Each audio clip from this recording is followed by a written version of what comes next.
दुर्गा सप्तशती क्या है और इसको माँ बगलामुखी साधना से कैसे जुड़ा हुआ हम देखते हैं?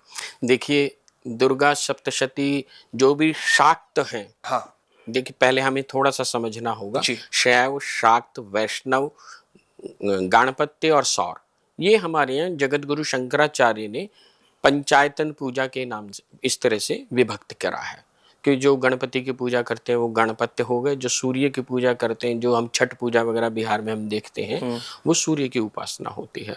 वैष्णव जो कृष्ण जी की या भगवान विष्णु की। शाक्त और शैव, जो भी शाक्त, उनके लिए ये एनसाइक्लोपीडिया है दुर्गा सप्तशती। ये 700 श्लोकों का समूह है, सम्मिश्रण है, और इसके अंदर संपूर्ण जानकारी है सही मायने में मां भगवती की। जब व्यक्ति इसको लगातार, आज मैं आपके इसमें पॉडकास्ट के माध्यम से एक विशेष बता देना चाहता हूं कि कोई भी व्यक्ति अनवरत 3 वर्ष की यदि दुर्गा सप्तशती की साधना आराधना करता है, एक भी दिन नहीं उसको रुकना, रोज उसको, तो इसके अंदर इसका जो स्वतः का ज्ञान है उसके अंदर जागृत होना शुरू हो जाएगा, इसकी एनर्जी उसको मिलनी शुरू हो जाएगी। और मां बगलामुखी तो इसमें सीधे रूप में तो नहीं कहीं बताया गया है, वैसे है जैसे ज्ञानी नाम अपि चेतांसी देवी भगवती ही सा बलात् आकृष्ट मोह माया प्रयच्छति, या आकर्षण, जो मां आकृष्ट कर लेती है। अब एक और चीज समझने की बात है, जैसे सामान्य है, जैसे कोई बहुत सारे लोग मेरे पास आते हैं, वो ये बोलते हैं कि जी महाराज जी हमारी कोई बात सुनता ही नहीं। हाँ।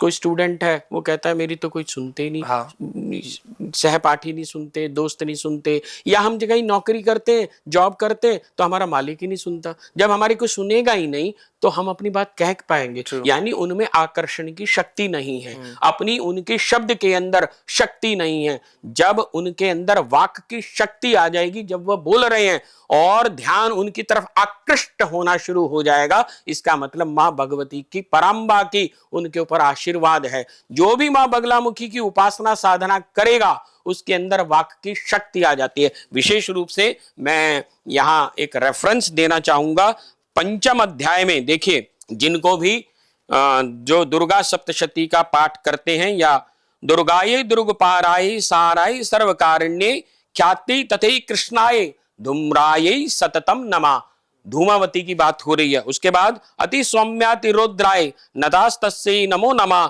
नमो जगत प्रतिष्ठायै देव्यै कृत्यै नमो नमः।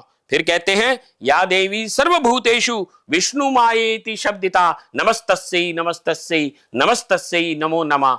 विष्णु माया, विष्णु की जो माया, ये वैसे अब इसमें गहरा वो करेंगे तो मैंने काफी समय लग जाएगा, लेकिन फिर भी बस मैं यहां ये बता देना चाहता हूं कि पुराने समय में आज भी वैसे तो कृत्याएं करी जाती थी। जैसे पुराने अभी भी कहते हैं किसी ने बाल काट लिया, कपड़ा काट लिया, कुछ और काट लिया, फिर उसमें क्या करते थे, जो इस प्रकार के जो ब्लैक मैजिक करने वाले लोग हैं वो इस प्रकार के काट करके धरती में जब दबा देते हैं, उनका नाम लिख करके कुछ, तो उनके ऊपर बुरा असर होना शुरू हो जाता है, जिसके काट लिए जाते हैं।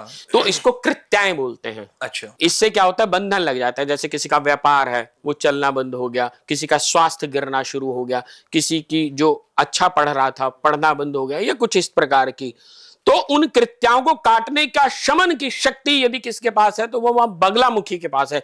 तो यहां विशेष रूप से सांकेतिक रूप से मां बगलामुखी का आह्वान करा जा रहा है। पहले धूमावती 7वीं विद्या और उसके बाद 8वीं विद्या मां बगलामुखी, तो दोनों को याद कराए। और विष्णु मायेति शब्दिता, विष्णु मायेति का मतलब पीतांबरा, मां बगलामुखी का एक नाम है पीतांबरा, क्योंकि भगवान विष्णु स्वयं पीतांबर होते हैं और पीतांबर की शक्ति पीतांबरा हो जाती है, इसलिए उनको यहां ये बताया गया है।